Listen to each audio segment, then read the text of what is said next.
This is a gentleman's topic with some bullshit at its core. War is hell.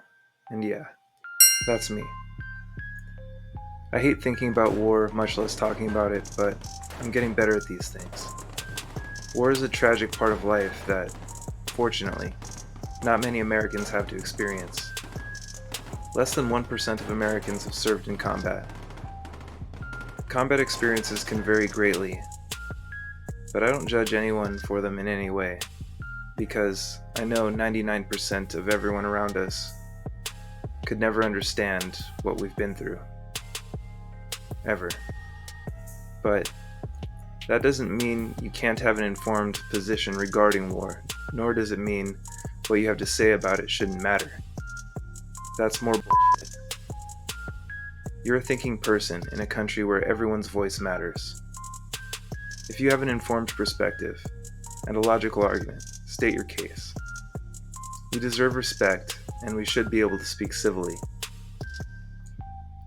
Of course, we all get carried away with our emotions, but at the end of the day, the old saying, attributed to Voltaire's principles, is a proposition to which every combat veteran has proven their dedication. That is, while I disagree with what you say, I'll defend to the death your right to say it. This is America. There's a rich history behind the just war tradition and just war theory that goes back over 1,000 years. So, I won't try to give a comprehensive account. That would take its own course. And maybe someday I'll give one. But today ain't that day. The United States has made many mistakes, and we're still trying to make up for them. For those of us that still serve, we can't undo the past, but we can try to do better in the future. We follow just war theory not just because the theory appears right or at least the best if war must happen, but because, as modern Americans, we want to be the moral and ethical torchbearers for the world. We don't want to endanger civilians with chemical weapons that can't be contained in their use, so we don't. We don't want to endanger civilian populations with suicide bombings, so we forbid it. We don't want to conscript bloodthirsty psychopaths to serve in our military, so we try not to let that happen. Though, some of us do get accustomed to killing. This reminds me of an ethics seminar I attended while I was a grad student. Some civilian students said it made sense that we'd want bloodthirsty psychopaths in our military. Every veteran in the room looked down and shook their heads. We tried to explain that bloodthirsty maniacs have no place in our formations. What could stop them from turning their arms on us or themselves? Which happens even though we have mental health screenings. It happens all too often, and I've been fighting against it for a long time. But everyone in the seminar, or at least almost everyone in the seminar, was uncomprehending. But that doesn't matter. What matters is that in this discussion, we understand that the current force, at least the portion of the force that I command, is required to do everything morally, safely, and legally. But that's enough about me. Let's turn to some basic tenets of just war theory. Jus Ad Bellum and Jus in Bello. I'm going to leave most examples to your imagination because, given the state of the world, there's no shortage. So, don't expect a lot of explicit insights in this one. I'm going to get through it as quickly as I can. This is one of those topics in philosophy where all branches converge. Metaphysics, epistemology, logic, and ethics are all teased in almost every question regarding war. Try to keep that in mind as we work through this. Some are going to say that violence is never the answer. I'm going to respectfully disagree, but I want with every fiber of my being for someone to prove me wrong. Consider the Nazis in the 1930s. They invaded countries, and then peace talks took place. For example, France and the UK betrayed their Czechoslovakian allies in 1938 with the Munich Agreement to prevent another world war, and the Nazis agreed, but continued invasions anyway. So, what do? You talk, the enemy agrees, then they keep invading. Do you just continue to do this until the entire world lives underneath Nazi flags and everyone deemed inferior is killed in a gas chamber? Of course not. When the aggressor won't listen to reason, that's when force is necessary. When you're strong, violence is always your first option, but it should always be your last resort. And that's a good point to leave off on as we segue into the basic tenets of just war theory. Basically, and this is kind of theoretical, the way war works in this country is civilians decide that we're going to war, and the military decides how we're going to war. When done justly, the former is called Jus Ad Bellum, justice of war, or the right to war, and the latter is called Jus in Bello, justice in war. Now let me unpack that. The American people vote for elected officials that are supposed to represent them, from their city council to the presidency, and there are certain justifications needed for a declaration of war. So, when the president issues a declaration of war, that's supposed to represent the will of the American people. Once it's determined that we're going to war, then it's in our court. Military officers decide how we're going to war. But the civilian authority is never left out. So, the idea of bashing military members over the facts of war, like in Vietnam, calling service members baby killers and blaming them, doesn't really make sense because you basically sent them there through your elected officials that represent you. And all the service members wanted to do was defend you. I thank God I'm from the thank you for your service generation, because I don't know if I could have gone through all of that only to come home and get spit on like our Vietnam veterans had to. My hat's off to our Vietnam veterans. I know their hell was worse than mine, and no one was thanking them for their service if they were lucky enough to come home. They didn't choose that war. The American people did, however indirectly. So, that brings us to the first criterion of our first concept. Jus Ad Bellum. War can only be declared by a legitimate authority, and, in this country, that authority is the American people through their elected officials. So vote wisely. The president tells the military officers that we're going to war, and we plan out how it's going to go down.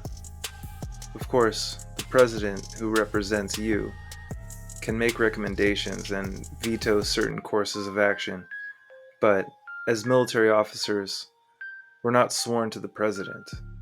Enlisted personnel are, but officers are sworn to the Constitution. So, imagine some future president goes mad and orders a nuclear strike against a much smaller and vastly inferior military force. Officers are obligated to disobey unjust or unlawful orders, so that president would have to take it up with Congress. Sure, 90% of the military is enlisted, and they've sworn an oath to the president.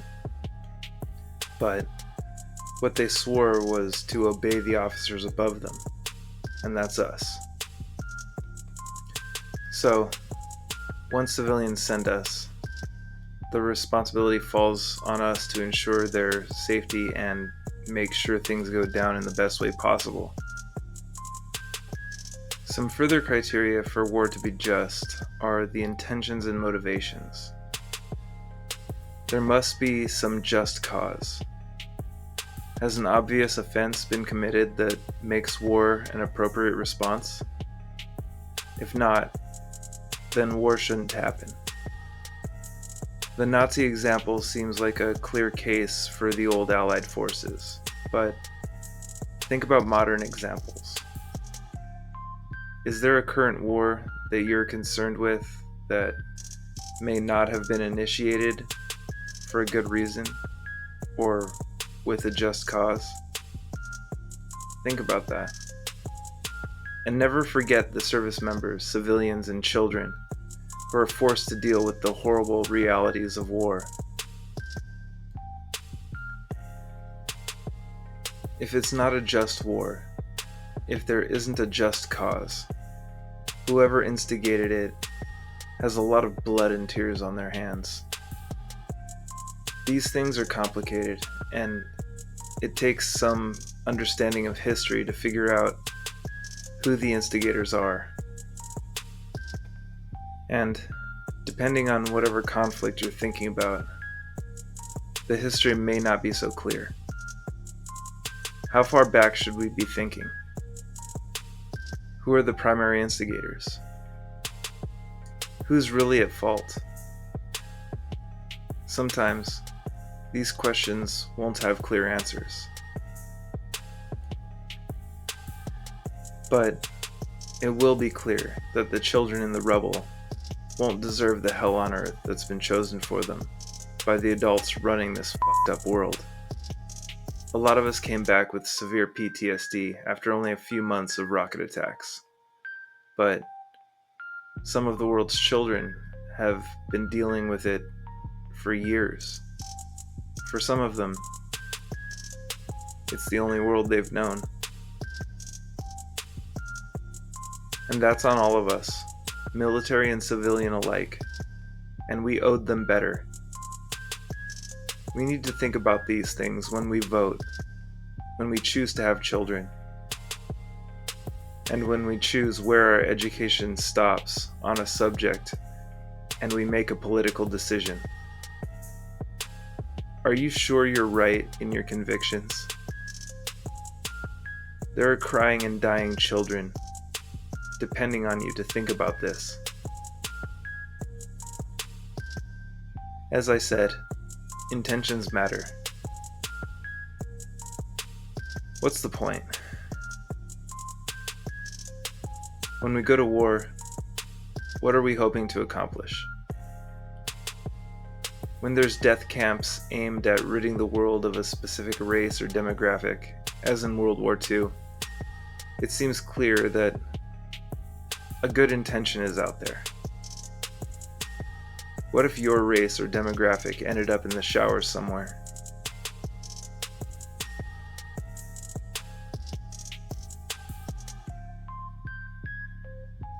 If the motivation is a land grab or political expansion or some other expansion of power, good luck explaining those children's blood and tears to God when you meet him, or it, or whatever.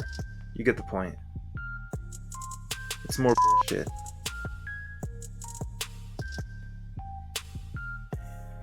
Finally, the last criterion for Jus Ad Bellum: war must be a last resort. Everything else must have been tried.